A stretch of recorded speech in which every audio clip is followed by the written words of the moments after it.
Hello everyone, welcome to learning science.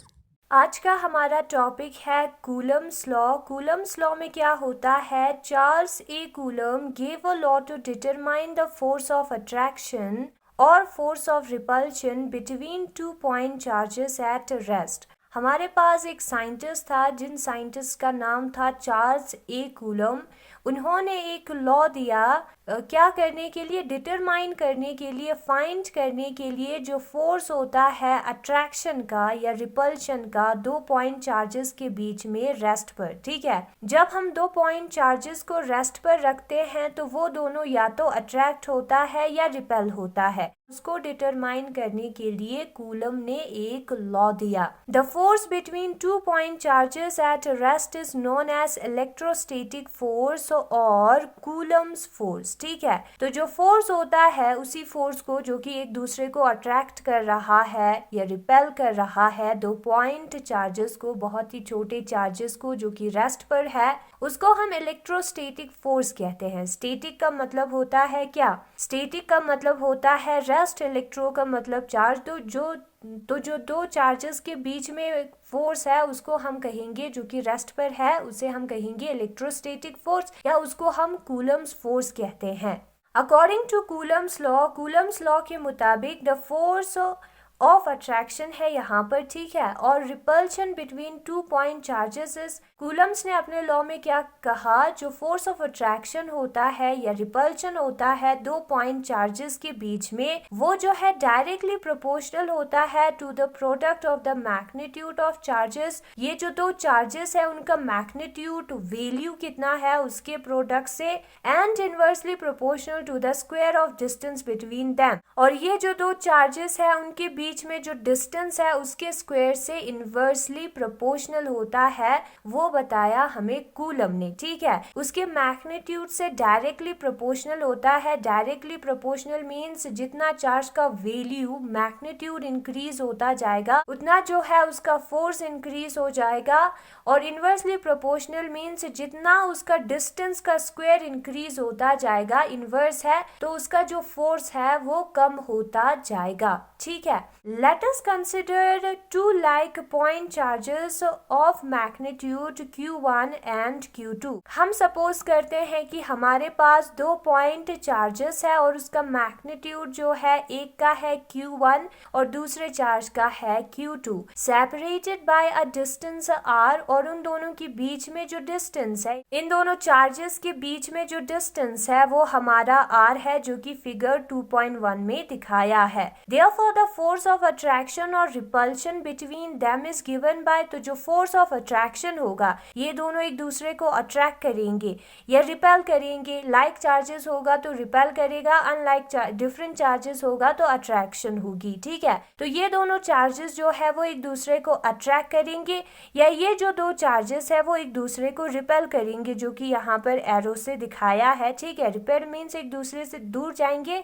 या एक दूसरे के पास आएंगे। और वो जो फोर्स है वो कूलम्स लॉ के मुताबिक डायरेक्टली प्रोपोर्शनल होगा इन दोनों चार्जेस के मैग्नीट्यूड से और इनवर्सली प्रोपोर्शनल होगा उसके स्क्वायर, डिस्टेंस के स्क्वायर से। ठीक है, इनवर्सली प्रोपोर्शनल होगा उसके डिस्टेंस के स्क्वायर से, जिसको हमने 1/r² करके लिखा है। डिस्टेंस के स्क्वायर से इनवर्सली प्रोपोर्शनल होगा, जिसको हमने 1/r² करके लिखा है। अगर हम इन दोनों को एक साथ लिखें तो ऐसे करके हम लिख सकते हैं, डायरेक्टली प्रोपोर्शनल को ऊपर लिखेंगे और इनवर्सली प्रोपोर्शनल को नीचे लिखेंगे। जब हम प्रोपोर्शनलिटी को इक्वल में चेंज करते हैं तब हमें एक कांस्टेंट k का यूज करना पड़ता है। ये हमने पहले किया है बचपन में। ठीक है, तो where k is the constant of proportionality, जहां पर ये जो k है वो हमारा कांस्टेंट है प्रोपोर्शनलिटी का। इन वेक्टर फॉर्म वी में राइट इक्वेशन नंबर 2.1s। और ये जो है हमारा इक्वेशन नंबर 2.1 है। अगर हमें इसको वेक्टर फॉर्म में लिखना है तो यहाँ पर हमें r यूनिट वेक्टर का यूज करना होगा। तो इस f वेक्टर का मैग्नीट्यूड तो हमें पता है, अगर हम उस पर डायरेक्शन का भी इंफॉर्मेशन ऐड कर दे तो हमें एक वेक्टर फॉर्म में इस फोर्स के बारे में पता चल जाएगा। ये जो है एक स्केलर फॉर्म में है, ये सिर्फ हमें फोर्स के वैल्यू के बारे में बताता है। ये वाला टर्म जो है वो सिर्फ फोर्स के वैल्यू के बारे में नहीं, उसके डायरेक्शन के बारे में भी बताता है, यानी कि ये वेक्टर फॉर्म है। ठीक है, तो एफ को अगर हमें एफ वेक्टर में चेंज करना है तो यहाँ पर डायरेक्शन को ऐड करना होगा, आर यूनिट वेक्टर को ऐड करना होगा। और ये जो टर्म है आर स्क्वायर या आर वेक्टर के मॉड्यूलस का स्क्वायर दोनों सेम है, दोनों मैग्नीट्यूड का स्क्वायर है। ठीक है, जब हम वेक्टर के आगे मॉड्यूलस लगाते हैं तो उसका मैग्नीट्यूड बन जाता है, तो ये दोनों टर्म इक्वल है। Where R is a unit vector in the direction from Q1 to Q2, तो आर हमारा क्या है, आर हमारा जो है एक यूनिट वेक्टर है जिसका डायरेक्शन है Q1 से Q2 की तरफ। इस डायरेक्शन में हमारा यूनिट वेक्टर है R unit vector, R cap unit vector. फिर उसके बाद हमें क्या करना है, फिर उसके बाद F is the force on the charge Q2 due to charge Q1, और ये क्या है हमारा इस डायरेक्शन में वेक्टर है तो इस पे फोर्स है ड्यू टू Q1। ठीक है, ये जो फोर्स है वो इस डायरेक्शन में है, ये जो वेक्टर है वो इस डायरेक्शन में है, Q1 से Q2 के डायरेक्शन में है, तो ये जो फोर्स है वो भी Q1 से Q2 के डायरेक्शन में होगा, वही यहाँ पर लिखा है। F is the force on charge Q2 due to the charge Q1। The force on charge Q1 due to charge Q2 is equal and opposite to F vector.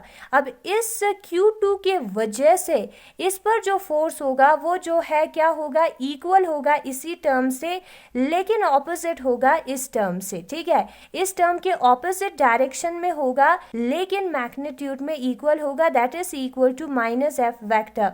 ये जो यहाँ से जो यहाँ तक फोर्स पड़ती है, ये वाला फोर्स जो है वो हमारा ये वाला टर्म है। नाउ ये जो फोर्स अप्लाई करेगा इस वाले वेक्टर का वो जो है मैग्नीट्यूड में सेम होगा, उसका डायरेक्शन ऑपोजिट होगा, वही यहाँ पर लिखा है। ऐसा क्यों, क्योंकि फोर्स जो है वो Q1 इंटू Q2 से डायरेक्टली प्रोपोर्शनल है, चार्जेस तो वही है। ठीक है, तो उसमें कोई चेंज नहीं आएगा, डिस्टेंस भी वही है तो उसमें भी चेंज कोई नहीं आएगा, लेकिन इस वक्त जो है Q2 फोर्स अप्लाई कर रहा है Q1 पे तो डायरेक्शन में चेंज आएगा। The value of K depends upon the choice of the system and the nature of the medium. अब ये जो K है, जो कांस्टेंट ऑफ प्रोपोर्शनलिटी है, वो जो है सिस्टम पर डिपेंड होता है, CGS सिस्टम है कि SI सिस्टम है उस पर डिपेंड होता है। नेचर ऑफ द मीडियम, कौन सा मीडियम है, वाटर है, वैक्यूम है, एयर है, उस पर डिपेंड होता है। ठीक है, in CGS system K is equal to 1 upon capital K। अगर हम CGS सिस्टम के बारे में बात करें तो ये जो स्मॉल k है वो 1 अपॉन कैपिटल K के बराबर होता है,